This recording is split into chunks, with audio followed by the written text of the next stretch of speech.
So we are done with the Act of 1858. Now there are some series of acts which are developments of that further thing.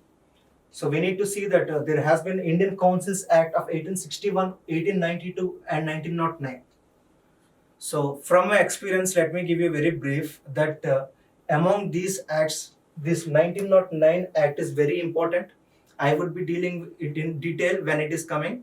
But right now, let me just give you a brief about 1861 and 1892. So in Crown Rule 1858 to 1947, these are some important rules, important laws like Indian Councils Act of 1861, 1892 and 1909.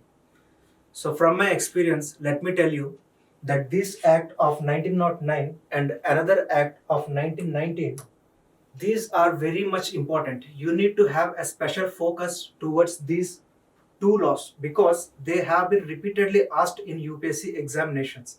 So, but for the time being, let us also cover this law of 1861, which has made that the features of this act involve there has been beginning of representative institutions by associating Indians into the viceroy.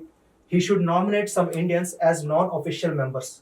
What this means? It means that till now you need to know the distinction between official members and non-official members. Official members are those members who are involved by the crown into managing our India. But these non-official members are those by whom the viceroy in his under his discretion is appointing to legislate in India.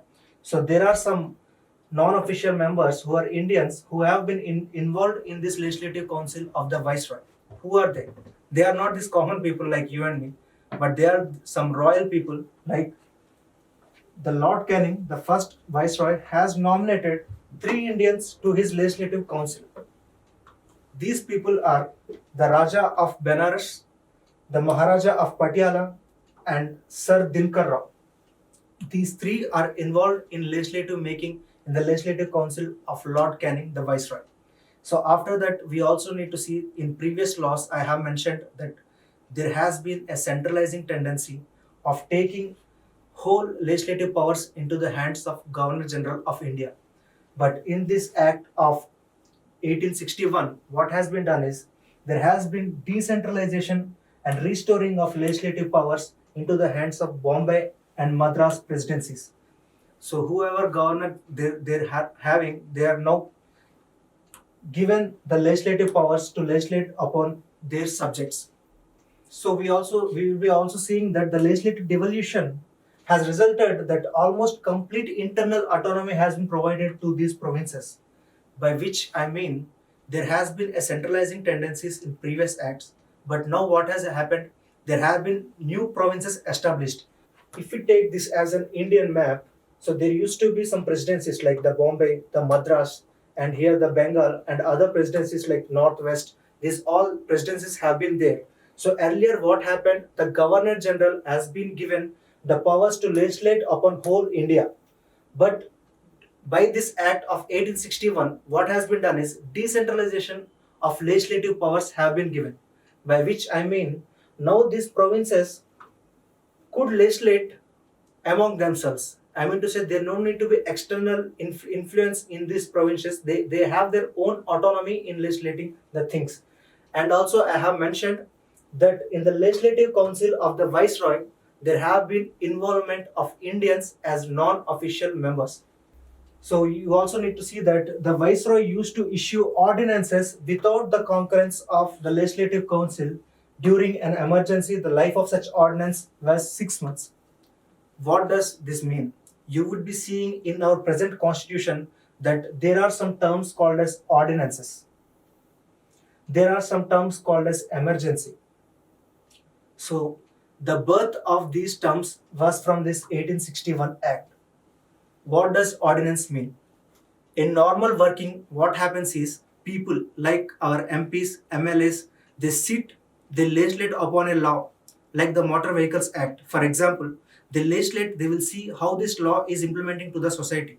The Lok Sabha needs to pass a law. It needs to have the concurrence of majority of the party members.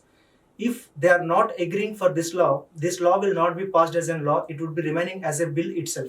This is a normal working procedure. But what happens in ordinance is, this ordinance power in present India is given to president and to governors. When the Lok Sabha or the legislative assembly of the states, so in normal times what happens is, we have at center the Lok Sabha and at states the legislative assembly of the states. We have our MLAs here and the MPs here. If any law needs to be passed by the center or the state, what happens is, there has been an introduction of bill which needs to be deliberated extensively, and after agreeing by majority of the people, these bills are passed as some laws. But this is done in normal times. But there are some emergency times, like if we see the corona time, or there isn't some emergency, when these bodies are not sitting, I mean to say these MLAs and MPs are not available at that point of time, there needs to be some law, right? At that point of time, there needs to be a passage of ordinance, which is an extraordinary measure to pass a bill to convert into a law. This is done at center by president and in state by governor.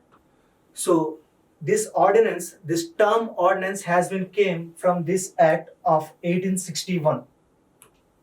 So in 1861, the power of ordinance was given to Viceroy, who could pass an ordinance in the times without the concurrence of the Legislative Council. By which I mean, in Legislative Council, there are some persons, for Indians and also Europeans, who need to deliberate upon a law. This is done in normal times. But when there is an emergency, then the Viceroy could pass an ordinance making a bill into an act without the concurrence of these members of the Legislative Council. This is done during an emergency. As I have mentioned, emergency is a time period which is kept by constitution, like if there is an extraordinary situation, like it has been once kept, a national emergency was kept by Indira Gandhi in India. Now, if that kind of situations exist, at that time, the Viceroy could pass an ordinance, and the life of this ordinance in such emergency would be 6 months. So in the further developments of constitution, you would be understanding that okay, this ordinance have been came from this act of 1861, and also this emergency provisions were came from 1861, and at that point of time the Viceroy used to have these powers of passing the ordinance and emergency at the time of emergency. You would be knowing it in detail, but right now understand these both terms. So next, this act is not of that significant, so we would be directly going into Act of 1909, which is very much important and we need to have special attention regarding it.